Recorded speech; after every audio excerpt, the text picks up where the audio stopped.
I am so glad you convinced me that the family car should be the Defender 110. It is so beautiful inside.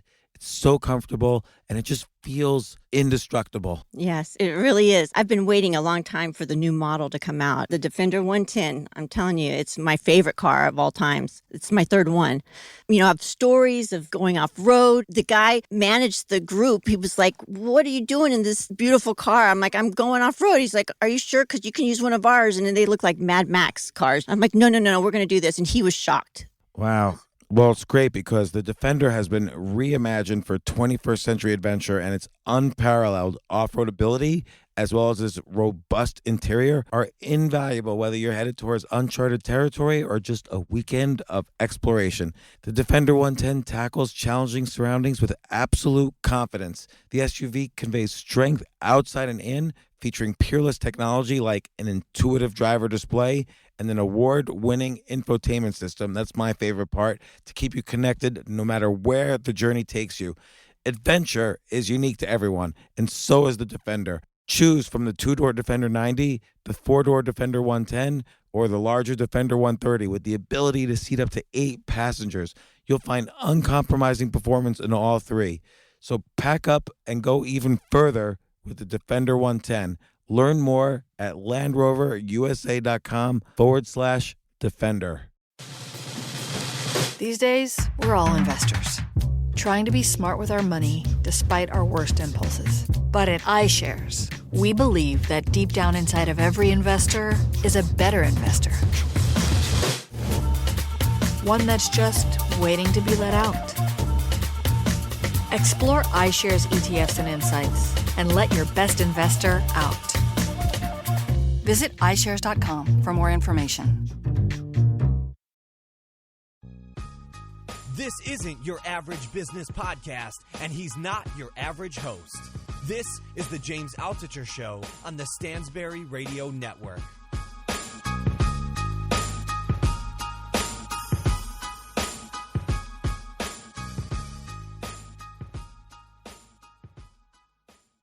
Oh, really, talk? Like we're having a conversation. I'm going to go to the one-word answers for the podcast, though. Have you ever met John Grisham? Yes. Really? Yeah. I've worked with him twice. Yeah, I know. I saw in your bio. I didn't know that. At Magnolia or 2929. One of those. They released the Girlfriend Experience, but we didn't work with them. You know, Brian knows Cuban a little bit through the internet and stuff. They've met or something, but yeah, they own that company, but they don't do day-to-day stuff. I always wonder what he does day to day. Okay, we're ready to go. You all set? I'm all set. I'm here with David Levien. David Levien. Let's just go right off the top there. It's Really? spelled Levien. Yeah. I didn't know that. Levien, but it's David Levien. Who decided that? The rumor has it that it was like an Ellis Island thing, maybe. And And they just like switched the when the letters? relatives were coming through, it got like a misspelled. dyslexic thing? And yeah, but I don't know if that's true.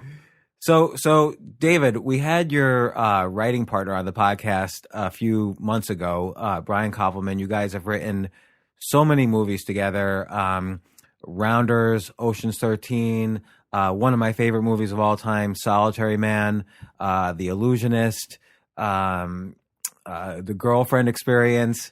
You've worked on TV shows together. You've done a ton of stuff in the movie industry, but I actually want to start off talking about your fiction writing, because I didn't know that about you, and it totally surprised me what Brian had to advertise your novels, because I didn't know anything about it. But then I went home and read. Isn't that a great sign of how good a job the book company's marketing department's doing? But that my partner had to advertise it personally. He has to go hand sell. Okay, but let's get it straight though. Your first novel, or your first big novel, City of the Sun. How many copies did that sell? I'm not even sure, but between hardcover and paperback, I think over 100,000. The paperback was the bulk of it. So that's quite a bit. Like, what's the average novel sell?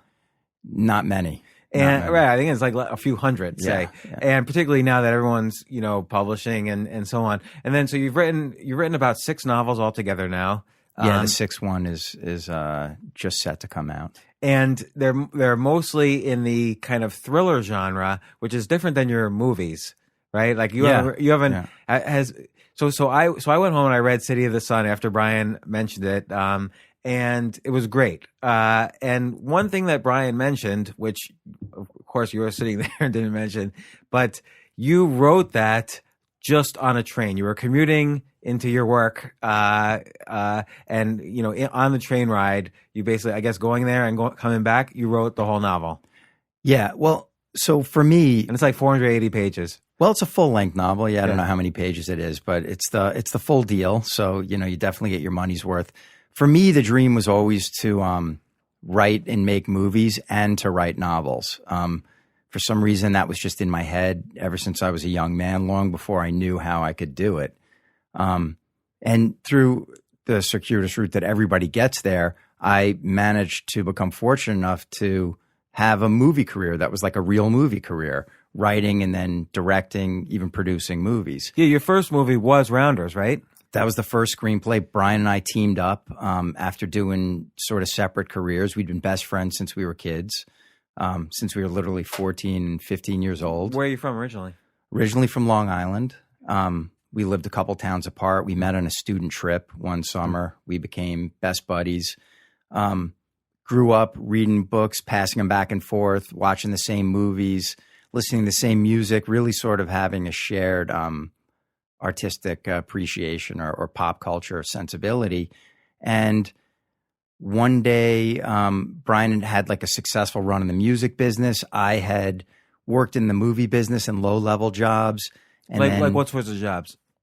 after college, I went out to Hollywood and started as an assistant to like literary agents at a talent agency. Did that help to launch the movie career? Like, did you build connections there, or because a lot of people think you sort of rise up through like first being an assistant to the assistant to the assistant director, and then slowly you'll eventually be Steven Spielberg. Like, does that happen in reality? Well, or? the plan was, okay, if I work in this business, I'll make these contacts, and then in my spare time, I'll write the brilliant screenplay, and then I'll know exactly who to give it to. But and I feel like that's everybody's in Hollywood is like that. well, everybody's writing a screenplay out there. You get pretty self-conscious about it. But one thing that happened, a bunch of things happen when you get out there. First of all, you're young, and in your free time, you're not writing as much as you should. You're going out a lot. You're hanging out. You're partying. It's a fun place to live. You're a kid. Second of all, the jobs that you get at the entry level are very time consuming. I mean, they overwhelm you. They hand you a stack of 15 scripts every weekend, and you're reading a couple every night, and you're supposed to be going out meeting people and trying to bring talent into your bosses and do all this stuff because you're purportedly on the job road. And it leaves very little time to do your own stuff. And you'll end up giving notes on other people's scripts and wishing that you were the one in their chair when they come into these meetings, and wishing you were the one getting hired and doing all this. But giving so many notes on so many scripts, do you think that kind of gave you the ability to write a good script? Yeah, it's Like a double-edged you knew what sword. would I sell? mean, I read a few thousand scripts in the couple of years I was there. So the form and when it's effective and what not to do starts to seep into your bones on a deep level. So that's the positive. The negative is I worked very little on my own stuff then. And I realized that I was meeting some people and they could be influential in my life, but they didn't see me as a writer or creator. They saw me as a guy like them, just like working these jobs and trying to move up. So, pretty soon on, after a couple of years out there, I had something of like a mini crisis where I realized my life wasn't going in the direction I wanted it to go, and I needed to do something drastic to change it. And so you sort of felt like you had gotten everything you could get out of the Hollywood working in Hollywood experience, like, and you felt like it was stuck somehow. I felt very stuck, and I felt very miserable because I really was. Those jobs were not what I wanted to do. I wanted to write, and I wanted to create, and I wanted to make movies and books. So I just quit. And were you? Did it take you a while after you made the decision to quit to actually have the courage to quit? Like, were you afraid of what was going to happen next if you leave the industry? I think I was just too stupid to even think down that road. I was just like, I'm drowning here, and I got to just get out of this. And I just gave notice on my job. I didn't really have anything else lined up. And I just started feverishly writing my first novel during the day. And, it was a horrible experience. I didn't know how to do it. And I was filling these pages with just absolute confused garbage. I was just pouring out thoughts and feelings. But eventually, I finished a draft of this thing, and it was really empowering. I knew that I could do it, even though it was terrible. I knew eventually I could rewrite it. I could move on to the next thing. That book turned out to be my first book. Oh, really? It took me several years of rewriting and putting it down and coming back to it. But it was called Wormwood, and it's sort of a satiric look at Hollywood. Huh. And when I finally got it published, I felt like, in a way, I was getting this huge weight off my chest. And when was that published? That was, I'm not telling the story in order, but by the time that was published, I think Rounders was sold. I'm not sure if it was released yet. Okay. So it was probably like 6 or 7 years later. Wow. So what did you do those 6 or 7 In years? the interim, I was literally the obscure writer with a bad novel in his drawer, trying to write the next thing. And I moved out of L.A. I moved back to New York. I started bartending. And Brian lived in New York also. And he was having, I would say, a very different sort of crisis in his job as an exec in the music business, but with very similar intensity. He didn't want to be a musician, but he was trying to foster these artists' careers, and he realized he wanted to be the artistic one, not in music, but he wanted to write and make movies. And we finally came together one day, like right around the time when his first kid was born. He came to my bar, and he was like, I'm freaking out. I got to do something. I want to write a screenplay. I don't know what to write it about, and I don't even know how to do it. And I said, did you try to dissuade him, knowing how many screenplays were already being worked on in Hollywood, or? No, because he was intelligent enough to not quit his well-paid job, and he was going to do it in a reasonable fashion. So I was like, that sounds cool, man. I've read 1,000 of these things. I'd passed on the few good ones that I'd read to him, over the years. I read an early Tarantino script. I was like, you got to check this out. I got was this before Tarantino was big? Before any of his movies were out. How did you recognize that script was a good script? Well, no credit to me. It was the most obvious thing in the world. It was just this totally unique voice. And, you read all these horrible derivative scripts all day long, people trying to make a 10th generation copy of a bad romantic comedy. And then the original script for Natural Born Killers lands on your desk, and you realize, this is a generational type of voice. It was just clear to me. Usual Suspects was another one. I was like, wow, this really is amazingly crafted. Sent that to Brian. So he comes to me in the bar and he says, I realize like my job is strangling me. I'm dying to write a screenplay. I don't know how to do it. I said, you want to write one together? And he said, sure. And we started meeting every morning, like after I'd bartended for the night, right before he would go to work, we would meet for like 2 hours a day. And we'd start outlining and hashing stuff out. And we had no idea what we were going to write about. We had some general thematics about friendship and about choosing your path in life. And one night at like 3 a.m, my phone rings and it's Brian. And he goes, a guy just took me to an underground poker club. I got cleaned out, lost all my money, but it was amazing. We got to come back tomorrow. You got to see these people, hear the way they talk. It's a whole world. We can make the movie about this.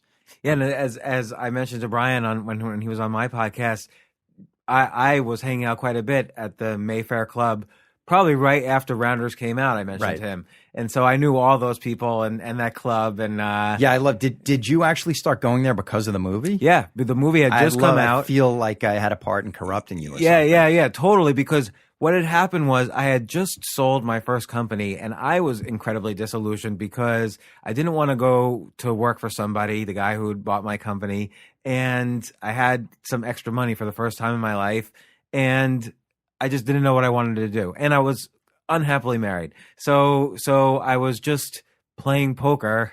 Staying out of the house. I saw Rounders, and I figured out that the club you guys were referring to was like right next to my apartment building. Right. So I went there and they wouldn't let me in because you had to know somebody and I didn't know anybody.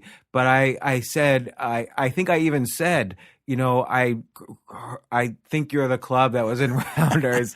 I'm a good guy. I'm not like the cops or anything. Right. And Ingrid, who let me in. Sure. And I started playing there every single night. So that's great. Yeah. Ingrid, immortalized by Famke Janssen in the Yeah, movie. yeah, exactly. So we did start going to the club every night, playing, losing at first, slowly, playing were the you playing? lowest What game? games.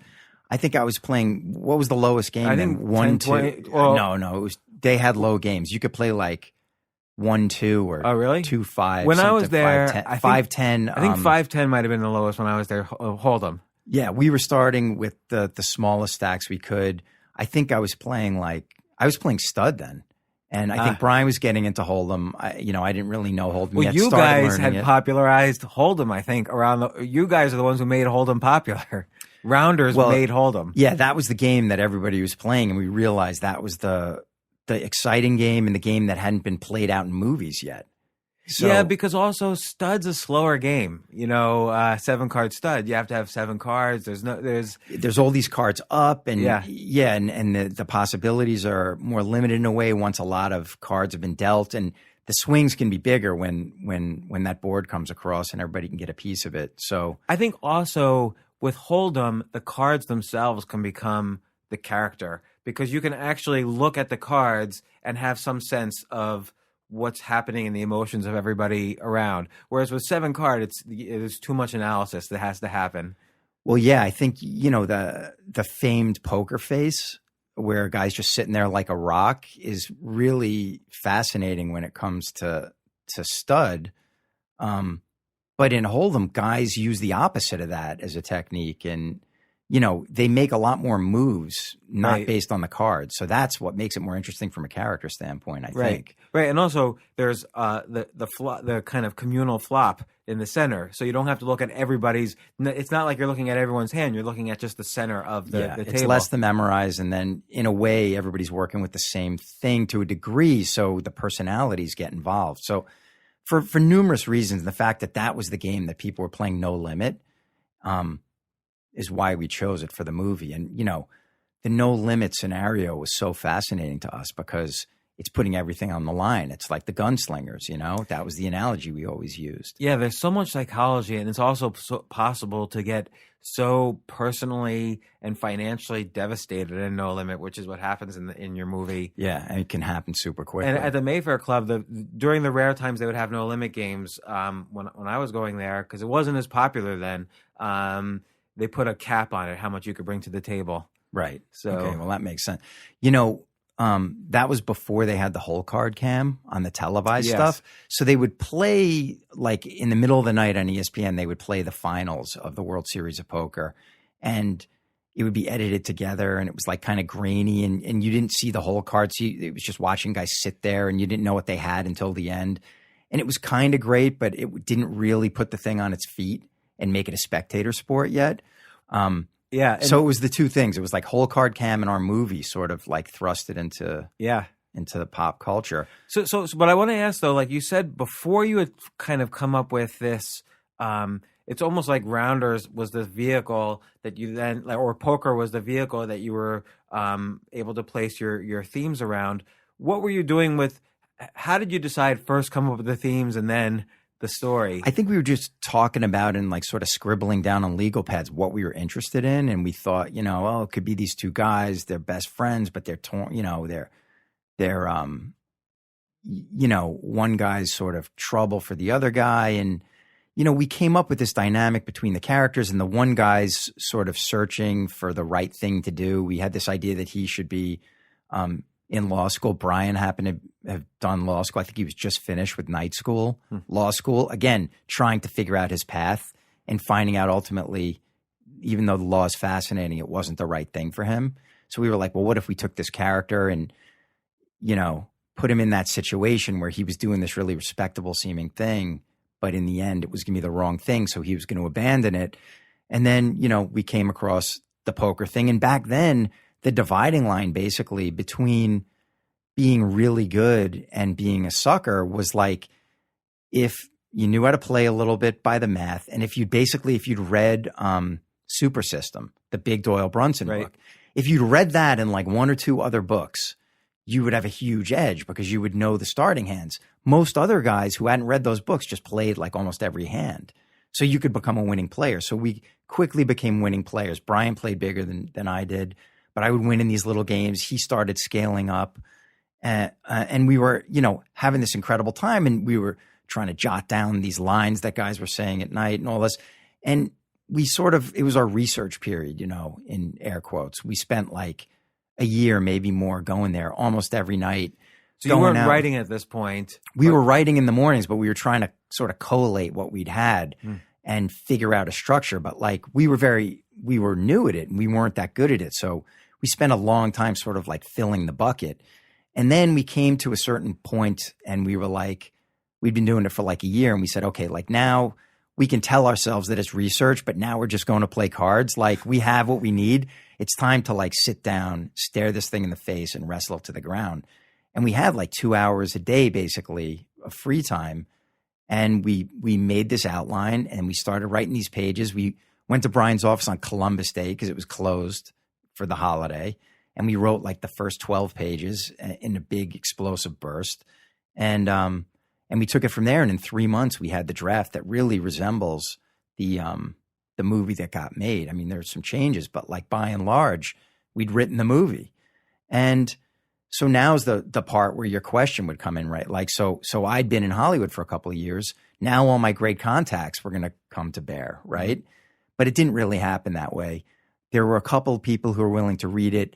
Nobody really believed in a card-playing movie. A lot of people were like, it's too sedentary. Nobody will be excited by it, etc.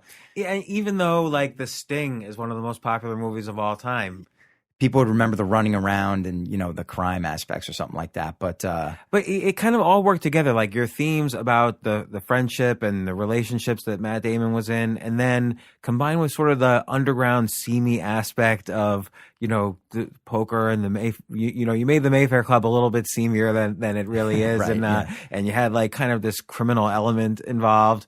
And maybe there was a criminal element at the Mayfair Club, but I never really saw it that way. But, that all kind of fit together really well. Yeah, I mean, when we'd finally found it, we loved the idea that a guy was going to abandon a career in law for poker. And you made him like a superhero too. Because it wasn't gambling. He wasn't going to give it up to be a gambler. Like right. To us, it was like a skill game. So that was his profession that he was adopting. And like, a lot of people didn't make that distinction because the life of a professional poker player wasn't so well known then. People didn't realize that like kids coming out of college could become millionaires really quickly, like as they see now. It's all televised. Yeah.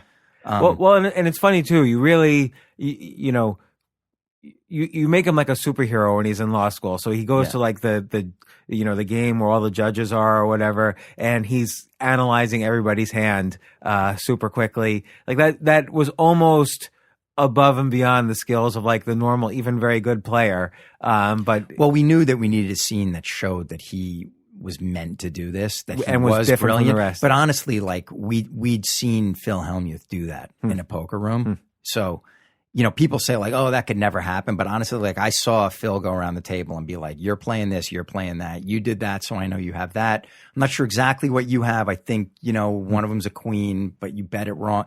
And we were like, wow, that's incredible. We gotta do something like that. But it was pretty impressive.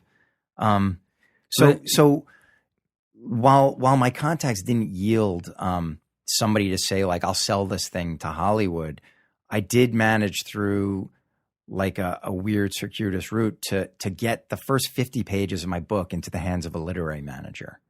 And he said, I think this is a great start to a book. Let me see the rest. I sent it to him. He goes, I really like this. I think I can sell it. I said, okay, that's great. But, in the last 2 weeks when you've been reading that, my buddy and I just finished a screenplay. Do you want to read it? He said, sure. We sent him rounders. He read it, called us back the next day and said, I can sell this faster. So we said, go for it. And he took it to town and it happened, Well, so usually literary agents they're not usually the same as the movie agents. Like, did he just happen to have more contacts? This guy was a literary manager in California, which is it's an extra 10% that most people don't spend. But we couldn't get any traction with the agent, so we went with this guy first, and we stayed with him for many years. And even after he signed us and before he went out with it, he took our script around to all the agencies, and they all passed. They all pass for various reasons. It's overwritten. It's underwritten. I can't understand it. Nobody will be able to understand it. They're just sitting around. And all those places came back to sign us the minute that we'd sold the script. So, a lot of lessons came out of this. One of them being that in a very short amount of time per day, as long as you stick to it in a very dogged manner, you can end up with a finished piece of work, even a long form piece of work. But what's interesting to me though is that you spent a short amount of time each day working out ideas and themes and concepts and talking about the dialogue you had heard the night before. But then it was a year later, you said you actually started writing on it. You wrote the first 12 pages. So yeah, that was in one day. And then, I don't think though I would have held off writing for a year. I probably would have jumped right into the writing. What made you guys decide to kind of hold off on putting pen to paper? It was just an instinct. We knew that we really wanted to become expert in it, and it was complicated. The world was complicated, and we didn't feel that we had it yet. And I think that's a hard part though. How did you know? Again, people are usually arrogant enough to think that they can just dive right into making the world's best screenplay. How did you know you needed to? Well, I think, I'm sure we tried some scenes and tried to build the dialogue exchanges that we'd heard into bigger things, but we didn't know how to implement them yet. We didn't know what the point was. And it gradually took shape. And the time went by quickly. It seems like a year's a long time, but as you go day by day. But when you look back, if you could actually write a screenplay that becomes a made movie in 15 months, that's actually not very long. It just seems brutal when every day you're toiling in obscurity.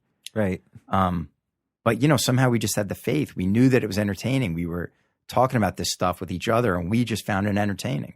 And we said to ourselves, let's just write this thing so that if everybody else thinks it's horrible, we can go figure out how to make it for $500,000. And yeah, because it probably wouldn't have been. There's not that many sets in the movie, and like you say, people are sitting around most of the time. So it came off on such a bigger scale than we ever imagined, and it worked out great.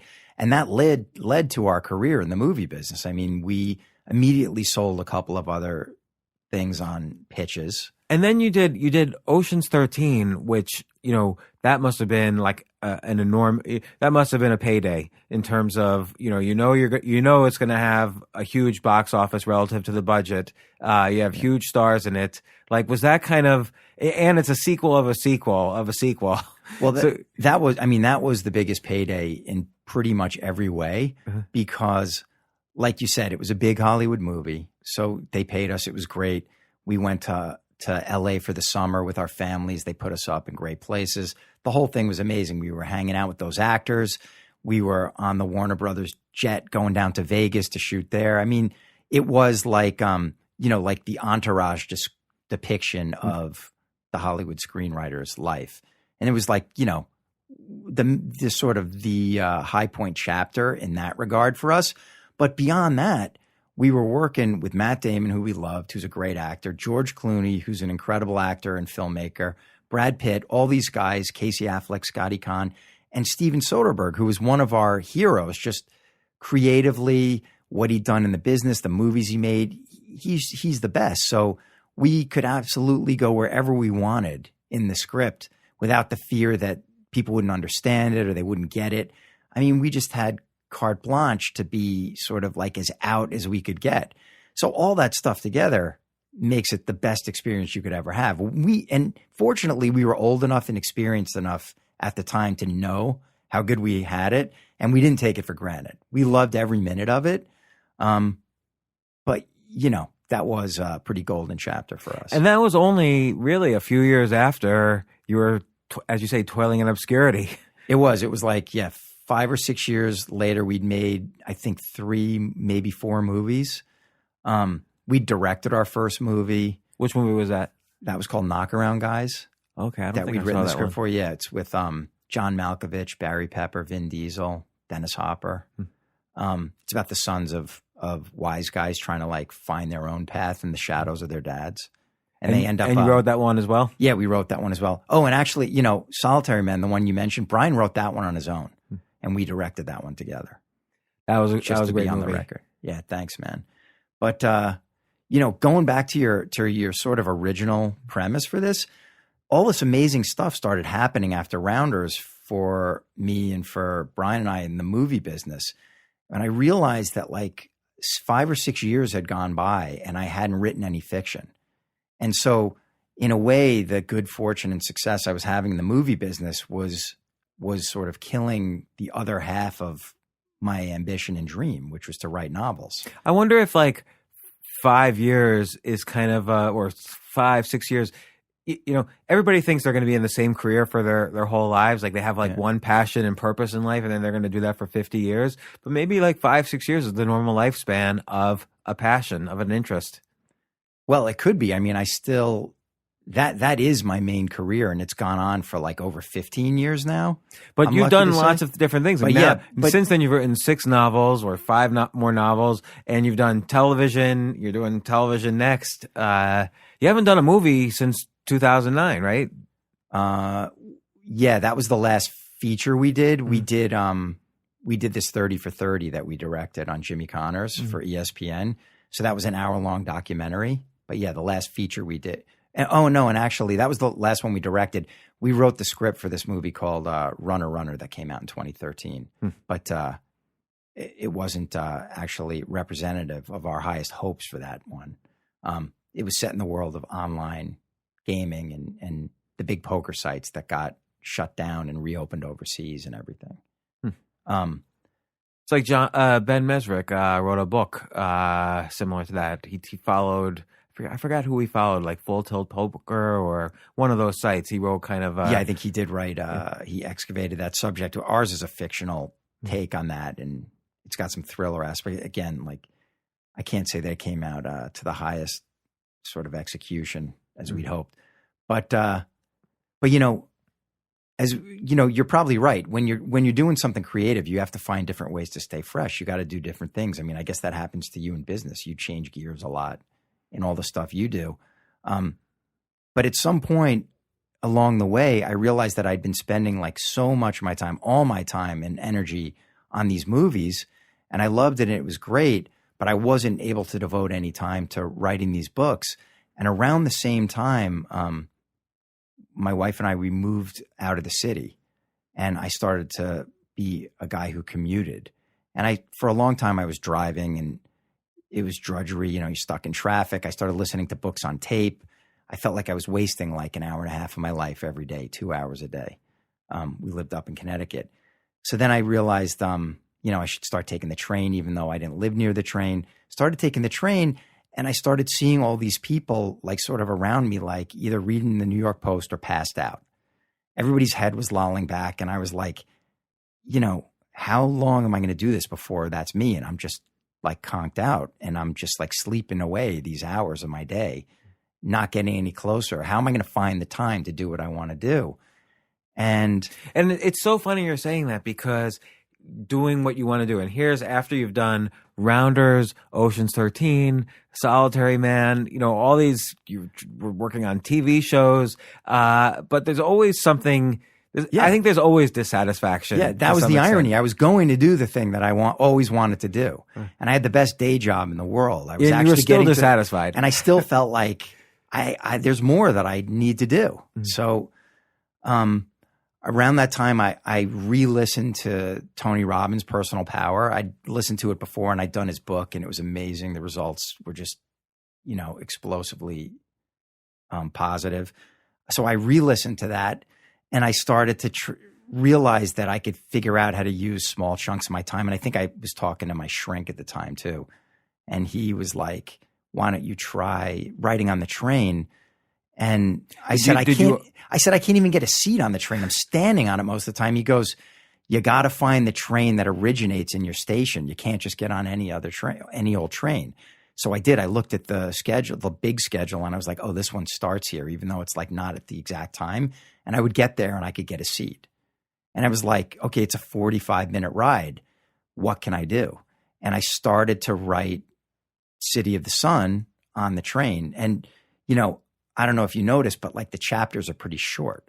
Yeah. And I think the form was following the function there because, you know, in a way I couldn't write these long 20-page chapters because I'd always be in the middle when the train ride ended. So I think that it was coming in these bites. But I think that form works really well, particularly for I think it works in any genre, but for kind of a thriller genre, you can have a cliffhanger every couple of pages. Yeah, I exactly. As opposed to kind of like really, drawing out people's stories that, again, for a thriller has to be fast paced. Yeah, absolutely. And, you asked like, I'd written these couple of more literary type novels that had been published first. And then, I'd had this idea of the story of City of the Sun for a long time. I didn't know if I wanted to make a movie out of it or exactly what I wanted to do. But I don't think it's a coincidence that it happened, that was the one I chose. I didn't choose to write a languid literary novel on the train with, huge prose chunks that I was never going to get to the end of by the time I got to Grand Central. And so, okay, so there was some dissatisfaction. Then you sort of were grappling with, well, how can I make more? You saw fear all around you. People were reading the New York Post or passed out. You didn't want this to be you. So I think I saw acquiescence. Yeah. Yeah. And that made me afraid. Yeah. And so, but then your first emotion was resistance. Like, I can't do this. I can't even get a seat on the train. So you actually had to kind of figure out this strategy of having time on the train. But then you put it to use. Then you wrote every single day. Was it a discipline, like every single day on the train? I would just get on the train and I would flip open my laptop or my notebook, depending on like whatever mood I was in, and I would just try to like nudge the ball forward. Like, would you try to finish one chapter every day? I would just try to finish like a scene, maybe. Mm-hmm. And sometimes a scene would be a chapter, or sometimes I wouldn't. Sometimes I would write like 5 great pages, and everybody would have gotten off the train around me, and they'd be ready to close the doors in Grand Central.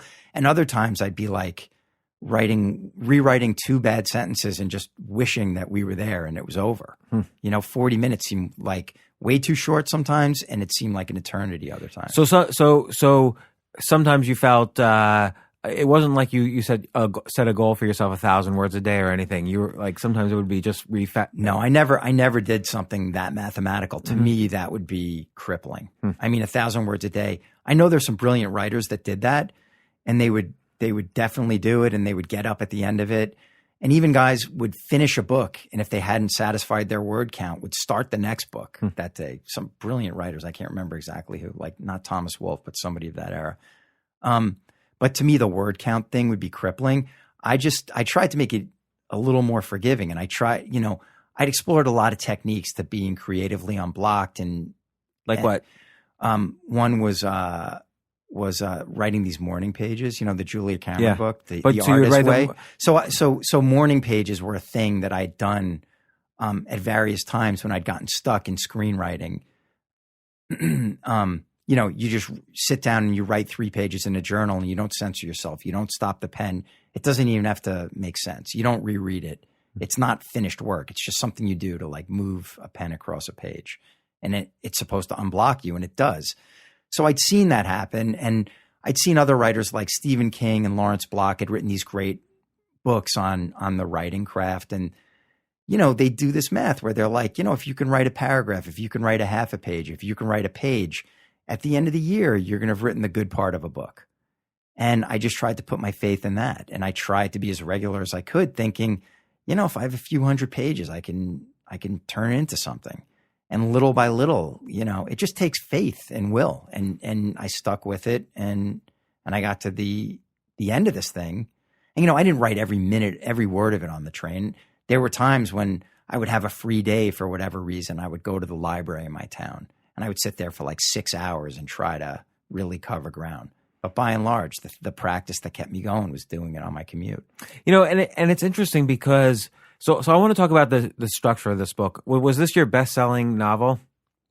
Yeah, it's the best-selling one to date for sure. So best-selling novel, most of it written on a train after this extreme point of like something had to change, something had to burst. Yeah.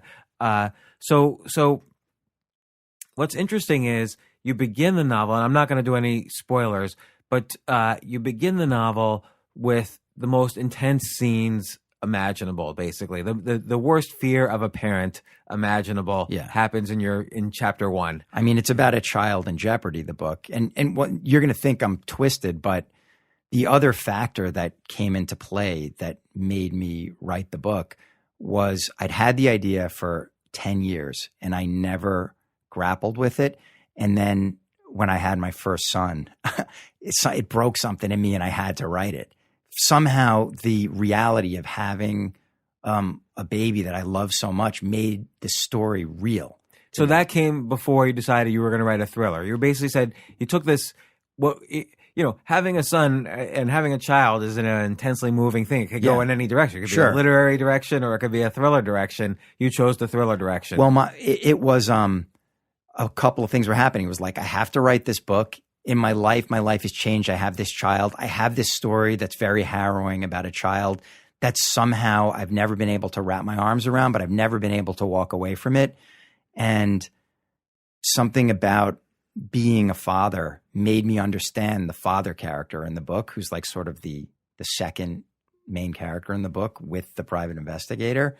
And it opened it up to me. And the private investigator himself had lost a child. Yes. So, or should I have said that? Is that too much of a spoiler? No, that's okay. I mean, that's his, But he has an arc through all of your books. Yeah, I mean, that's not played for real suspense. I mean, I think at first, this guy's damaged. You're not sure exactly why this case that lands on his lap is sort of so threatening to him. Mm-hmm. And then that gets unpacked through the course of the first book.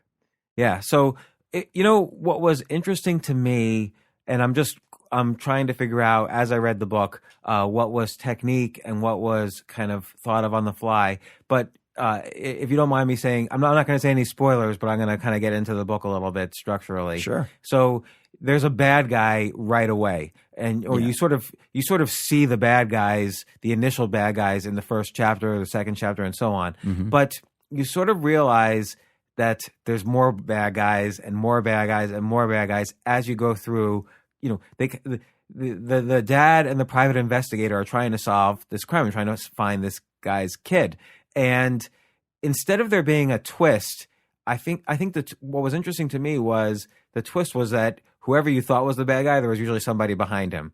And somebody worse, actually. Worse, yeah. And so there wasn't like a classic twist that you normally think of in a lot of these novels. Yeah, I know what you're talking about. It wasn't like the dad did it. I'm not a huge fan of those. For some reason, those too gimmicky. Those twists, they knock me out of the spell because I want to feel like I'm living in an alternate reality that like I can understand. And then, when it turns out that the dad did it and he hired the private investigator to cover his tracks or something because he thought it would never lead back. Like that, to me, it's hard to have the real emotional content in the book while all those tricks are being played. Once in a while, those things work, I guess. And they're very popular. I'm not sort of like I'm thinking of like Presumed Innocent, the movie. You remember that? Like the wife does. Oh, by the way, Scott Turow, classic person that I modeled my thing off of because he wrote that, I think, on the bus in Chicago commuting to work. Oh, I didn't know that. To be a lawyer. He was a lawyer, and I guess he felt like trapped in his lawyer job. And he would take like a long bus ride or something through Metro Chicago, and he'd be scribbling on legal pads. And I guess I always thought like, well, how the hell did he do that? And then, however many years later, I was slowly found my way to doing something similar. I guess John Grisham also was he was a lawyer and a state legislator when he was writing the not The Firm, but his first novel, which was published, I think it was A Time to Kill, or his first A Time to Kill. Yeah, it wasn't a successful book. No, only sold like a couple thousand copies before The Firm, and then it went on to sell millions of copies. But he kind of just did that in his spare time. He did, and you've worked with John Grisham on you were turning The Street Lawyer into a TV series. Yeah, well, the first way we came into contact with him was the movie studios have been trying to make Runaway Jury for a long time, and they developed a bunch of scripts that John had always vetoed. He didn't like them. He thought they diverted too far from his book. And we got hired to do one pass on that project, and we wrote a script that got greenlit and that he approved. And so we came into his world. And when he came to New York, we met him. And his literary agent is a guy who lives in New York. And he actually became my lit agent, the guy who sold City of the Sun, coincidentally. But yeah, we got to know him, and then later he wanted to do a TV version of The Street Lawyer, and we made a pilot for ABC. In the end, it didn't get picked up, and they tried to remake it later. That's a good idea, though. Like The Street Lawyer is one of his novels that could have legs and do. Yeah, it really set up well. The feeling was that it was too liberal. The idea that this guy would leave corporate law and then help indigent people. We thought they were wrong, but they made the decision. And a lot of people will kind of put down John Grisham as like being too genre, and yet if you read, there's a really nice authenticity in all of his novels. Like he's really kind of expressing his kind of political and ethical views in his novels, as opposed to I think a lot of just basic genre fiction. Yeah, and I mean he's a really sturdy storyteller. I mean he knows exactly how to do it. I mean he sets it up so well, and I don't think that his twists fall into that category of being like completely outlandish. No, like he manages to ground them, and yet they're surprising. In The Firm, you kind of know right away the law firm's bad and the lawyer's good, right? And you just don't know how it's going to unfold. Yeah, you're like, you can't see all the twists and turns coming, but he doesn't. Those big rug pulls just oftentimes feel cheap. Yeah, so it's interesting. You put it in a good way. You don't know how it's going to unfold. Like with your book, you don't know how it's going to unfold. You don't know who's the last layer of who's behind all of this, and you want to find out. And so it's more this desire of wanting to find out how it unfolds, as opposed to trying to figure out a puzzle. It's not like a Sherlock Holmes puzzle. It was right. I like the way of putting it. You're waiting for something to unfold. Yeah, and the two guys, the investigator and the father, like as they pursue it, things change in them, and like sort of this case, which is this hopeless cause in a way, becomes the thing that helps them to resolve their issues in a way, and their friendship grows. All that stuff was part of the driver for me to do the book. It's definitely a buddy movie. Yeah, between the investigator and the dad. Mm-hmm. The other thing is too, and I wonder again about technique versus, you just writing this, but you did give each bad guy enough of a backstory that there's almost sympathy. Now, obviously, they're doing the most horrific thing of all, but you do give. Like one character's dying and he thinks to himself, I could have been a better person. Right. Like even one line of backstory, you wonder then why he thinks that. But you don't make everybody 100% bad. You give them like maybe 0.5% where they could be good. I mean, I tried to humanize him in that book for sure, because maybe that was some reaction when you're doing movies. To round out a character who is a villain or sort of like a second tier villain takes screen time, and you really often don't have it. A movie has to be on rails story wise often. And you don't have time for those digressions. But in a book, when you're going to various multiple points of view and you're inside a character's head, they can think whatever you want them to and say. Right. And so maybe they're unreliable narrators or they're trying to make excuses for themselves, but like I don't think anybody just says to themselves, well, I'm the villain in this story. Everybody's the hero in their own story, or certainly the central character, flawed though they may be. So I just thought it'd be interesting to try to make them more rounded out and understandable. And then when you get to the point where you see them clearly, you realize they're sort of monstrous. They're even more monstrous.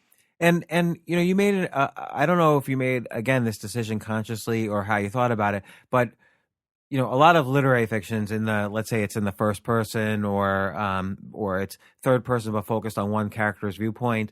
You kind of took this omniscient person view, omniscient third person. Yeah. So was that a conscious decision? Like, did you have to decide I'm not going to just do this in the point of view of the dad, or is that a genre? Thing that's more common in like thrillers, or because you have to see the bad guys and the good guys? I mean, I think it's pretty well used in thrillers and fiction in general. I think there are a lot of thrillers that are first person also. Mm-hmm. But for me, it was the challenge. The thing that I wanted to achieve was writing these third person sort of omniscient points of view, but with the feeling of complete first person. But not in first person, because to me that's sort of the highest execution. where you feel like you're inside the person's head and they're almost saying, I, me, this, this is my, like living their own life experience, but you're not writing it with those. Yeah, it's a challenge pronouns. because if you're seeing in everybody's mind at the same time, potentially the story could unravel too fast. Yeah. I mean, I might have used few too many points of view in that book. Because in the subsequent books, I used multiple perspectives and I cut them down a little. But you compare it to, like, let's say Mario Puzo's The Godfather, where he also was omniscient third person, but he'll go like 60 pages down, different characters' viewpoints. Yeah. And then they'll never appear again for the rest. They were obscure characters. He'll go 60 pages into them and then pull back into the story. So that, that's a case where it was also, to some extent, a thriller, but he went way off the rails. Well, that was my first crime novel, and I think a lot of guys that are super successful crime writers are credited with having complete control over their genre and what they're doing. But and maybe that is the case. For me, I was trying to explore an artistic thing. I mean, even though it's a very sort of recognizable format and genre, you're trying to make these characters talk and you're trying to do something artistic. And when they get going, there's no rule that says you have to stop them. Or as long as it's interesting, you can keep it going because there's no meter that a book goes by. Movies have to be over basically in 2 hours. And you have this feeling often that if they really wildly diverge from standard pacing, that something's dragging. But in a book, a thriller could be 200 pages or 800 pages. But you do kind of have to have lots of cliffhangers. You kind of have to keep the pacing going. Yeah. Otherwise, you lose the interest of the reader. Sure. And so you what? have to find the balance. Like, did you? What did you do to make sure that the pacing was right in terms of keeping the thrill going? Like, did you sort of read chapters out loud as you were going, or did you have your wife or Brian or whoever read to make sure that they were still engaged along the way? I would. It's an instinctive thing, though. I would say you write more than ends up there, and when you reread it with enough objectivity, if I finish the first section, move on, go back to the first section after a couple of weeks, I can see where it starts to lag and I cut. I guess also at this point you had the discipline of the movie writing behind you, so you knew, you probably had a big sense of when something was going to start dragging or being boring. Yeah, I mean, even though I didn't have a book deal and it had been many years since I'd written a novel, I was a professional writer by that point. I mean, that's what I did for a living all day long. So I did have a lot of technique. Not all of it carries over. Obviously, they're different mediums, but some of it does. And I just tried to gauge what was the most interesting alchemy between what these characters were doing and the story I was telling. And I hoped, sometimes things get boring when they move too quickly because there's not requisite detail to make it rich.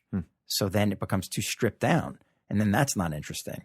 And sometimes it's like overloaded and you're like, this needs to move faster.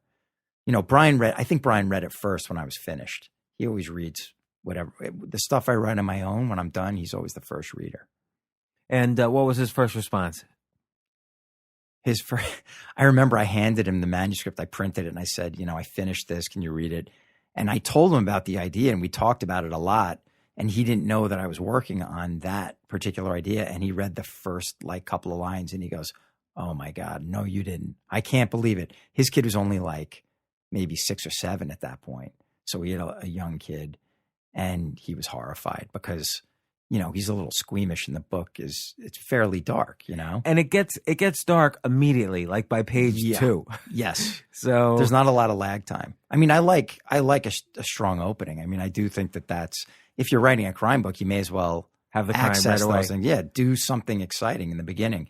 And then he read it really quickly and he was like, you have something really good here. Like, this is going to sell, etc. Like, he knew. Yeah, I met you guys at 2 in the afternoon or maybe a little earlier that day. And then I bought the book. And then I read it later that night. Oh, it was a Thursday. I started reading it around 4:00. Then I went to sleep, woke up at midnight, and read it and finished it by 5 a.m. That's the next awesome. day. I mean, that's why you're awesome. So what an enthusiast. That's great. It was a great thriller. Thank you. Man. And now what's the book coming out now? It's kind of the fourth book or in this series. It's the fourth one in the series. It's this character Frank Bear, this private investigator, and it's called Signature Kill, and he ends up on the trail of what would commonly be known as a serial killer. And why do you say commonly known? Because as he starts off looking for a girl who's missing, a young woman who's missing, and realizes that it may intersect with something bigger. But as he learns about what's going on, he ends up with some experts who make some distinctions between the terminology serial killer and signature killer, which is just a slightly different classification. And have you thought about turning these into movies at all? I mean, so 100,000 copies is good on the first one of these. Does that make it? Was it a New York Times bestseller or? I don't know. I don't. It's been on some list. I don't know if it was on the New York Times list. How did it the sell? The paperback so might have. They just got it out there, and the story of a writer who was a filmmaker who then wrote a novel was something that magazines and websites and stuff, people were interested in that story, and I think it got a lot of eyeballs. But apparently something I've learned is I don't write them fast enough, because the real franchise crime writers have this amazing ability to turn one book out every year, and they keep the quality up. And the readers come to sort of like lean on that. They know what time of year it's going to come out. They expect it. It's like their next episode. The guys like Lee Child, who writes the Reacher books, and they're amazingly prolific. At first, I thought that could never be me. Now I actually know that I might have a chance at doing that. Except I've also made, I would say, a half a dozen movies since I started my series, and it's very hard when you're going into production, in production, and post production to stay with it. It's, my books take me like a year and a half, maybe 2 before they come out. And that's really, not fast enough in a way. But that said, there's likely going to be something like in the episodic space with this character. And so after the book was finished, how long did it take before someone agreed to publish it? It happened pretty quickly that time, because, as I said, I knew this guy, David Gernert, who was Grisham's agent. So I knew the right guy this time. I knew exactly the right guy. And we'd become friends through the making of these Grisham projects. So I called him and I said, I wrote this crime book. Would you give it a read? And he said, I will, but on the agreement that if I am going to pass on it, we still stay friends and it doesn't affect anything. And I said, okay, deal. And he called me back like a week later, and he was like, I think you did a fantastic job. This is great. I'm totally relieved. I think you're a pro, and I'm going to go try to sell this. It's so funny. So after working with you and after you had done 10 movies or whatever, he still needed to know that you were a pro. Because I guess it's different. It's just a little bit. It's a little different. Yeah. And, it's funny because I've written, I feel like your story parallels mine in a little respect. When I was, we're similar age, and when I had just left graduate school, I started writing nonstop fiction. So I wrote 4 novels, but all unpublished. I was too young. It was all garbage, basically. And then I started working at HBO, figuring, okay, this is how I'll get contacts in the entertainment industry. Right. Very logical. Yeah, I shot a pilot for them. I did all sorts of work for them. But then I got, the internet got big, and I was a technical guy, so it was just natural for me to get into the internet business, and that sort of made me veer off until the past few years I've been writing more nonfiction. Yeah. And but as you guys have pointed out to me too, nonfiction, even if you write good nonfiction, is very different from writing good fiction. No one knows. I still don't know if I could write good fiction, but your story inspires me because I want to give it a try. It's an interesting thing. You have a big audience, so that's that's what companies want. If you were looking to go the standard route, you could self-publish though. Yeah, that's what I would do is self-publish because I do have You have direct access to your audience, and that's incredibly valuable. I mean, a lot of people I know who are fiction writers now, like Hugh Howey with his science fiction novel Wool, and he's been on my podcast. Teresa Reagan, who's in the thriller space, she sells like hundreds of thousands of copies of her books. So self-publishing has worked very well for them. And they didn't really have a social media platform. Like they would just, I think the key for them is they wrote lots of books. So if you're going to write like 10 books quickly and one of them catches fire, it's almost like a venture capitalist model where you only need like one success and then that makes your whole portfolio work well. Yeah. So, I mean, I admire people that can churn out that many books. yeah. Well, like Wool, Hugh Howey's book, started off as like a 68-page novella, and then he was on to his next book. But that book had a lot of fans all of a sudden. So he wrote Wool 1, Wool 2, Wool 3, Wool 4 really quickly. And then he wrote the Wool Omnibus, which was all of them together. And so he had like he was numbers 1 through 5 on Amazon's science fiction bestseller list. That's incredible. Yeah. I mean, I don't know the difference in his sales between his like Kindle versus his hard books. But the sort of scalable pricing that comes with the digital formats totally, it just completely skews to people. You can write, it's almost like graphic novels or something, where you can write episodes and editions and just put them out quickly and sell them for much less.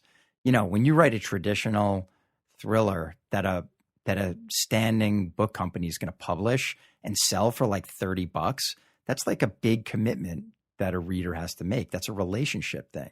They have to spend a lot of money, and it's going to take them a long time to read it. So it has to be really good. But there's something to really be said for like chapters or episodes. Yeah, interesting. Yeah. So one final thing I want to ask: when you've done movies, you've done fiction, you've done TV. It seems to me that in the past decade, TV has dramatically changed. Obviously, there's the arcs on shows of like Mad Men or Breaking Bad or Lost. There's arcs across the entire series, not just episodes, not just seasons, but the entire series. And you build up this huge emotional intensity and relationships with the main characters that never existed before. Like Happy Days, when we were kids, there was maybe an arc for the episode, tiny arcs for the seasons, but that's it. Like when Richie Cunningham would stop being on the show, like nobody even noticed, basically. Right. So do you find it a much bigger challenge, like you artistically, to write for TV? Well, I don't. I would say that it just seems like a huge opportunity right now, because when you write a movie, let's even talk about an indie movie where you're going to get some financing and have like a lot of freedom. You're going to pour your guts into it and work on this thing and try to make it incredible, but the story is going to be 90 minutes or an hour and 20 minutes or whatever, and it's going to have a beginning, middle, and an end, and it's going to have resolution, and that's it. I mean, that is a closed universe in a way. There could be sequels or whatever, but it's the full ride. These amazing shows that are happening now on premium cable, where there's like 7 or 10 or 12 episodes in a season, managed to have an incredibly compelling, closed-ended A-story, like something that opens in the beginning and ends by the end of the episode, that gives you that full satisfaction that you felt a whole story. Yet they have these hanging serialized elements in the characters' lives and their character development. And it makes such an incredible combination. I mean, whether it's The Wire or Breaking Bad or even like The Shield, there's something so addictive about it. True Detective was another one last year. There's something so addictive. So the opportunity, I'm doing one now with Brian and Andrew Ross Sorkin, our other partner. We're doing something set in the world of finance called Billions for Showtime. And it's about a hedge fund guy crossing swords with a U.S. attorney.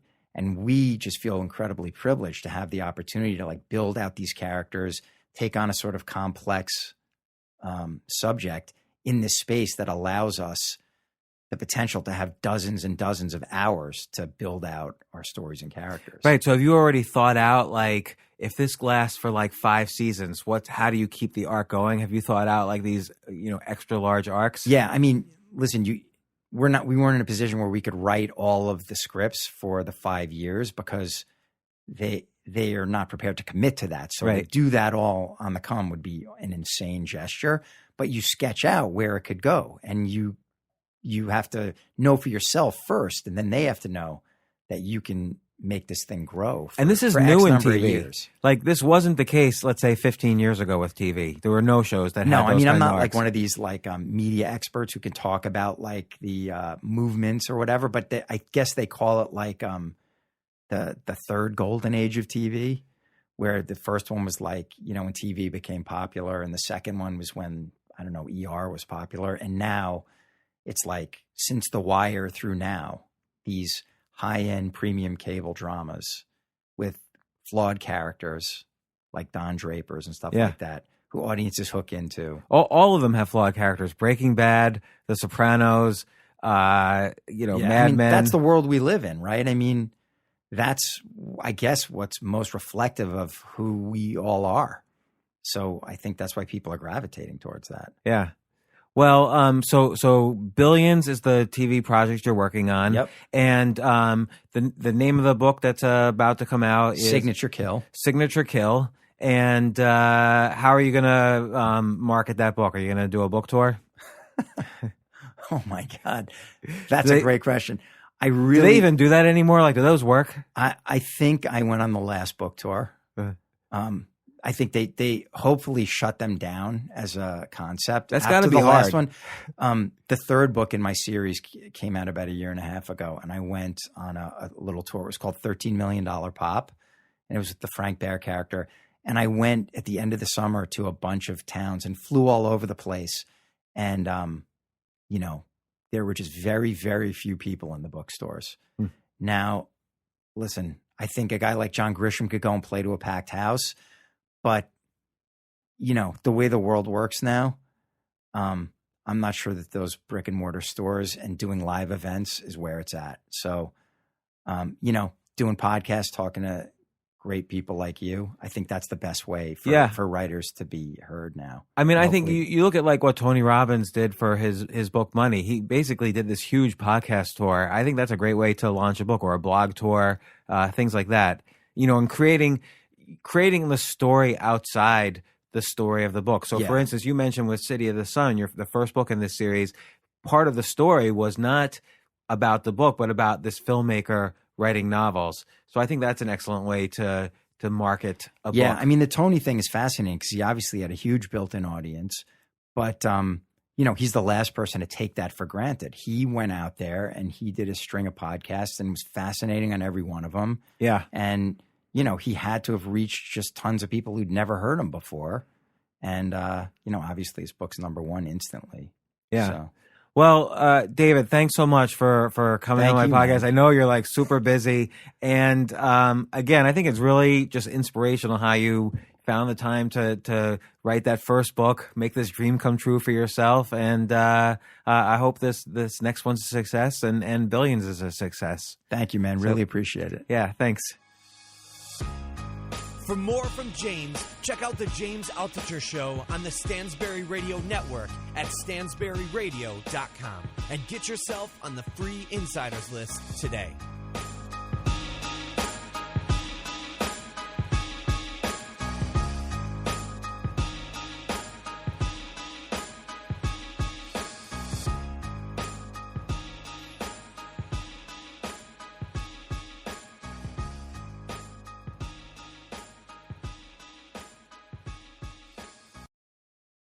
AI might be the most important new computer technology ever.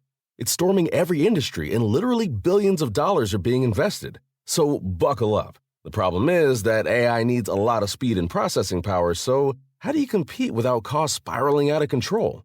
It's time to upgrade to the next generation of the cloud, Oracle Cloud Infrastructure, or OCI. OCI is a single platform for your infrastructure, database, application development, and AI needs. OCI has 4 to 8 times the bandwidth of other clouds, offers one consistent price instead of variable regional pricing, and of course, nobody does data better than Oracle. So now you can train your AI models at twice the speed and less than half the cost of other clouds.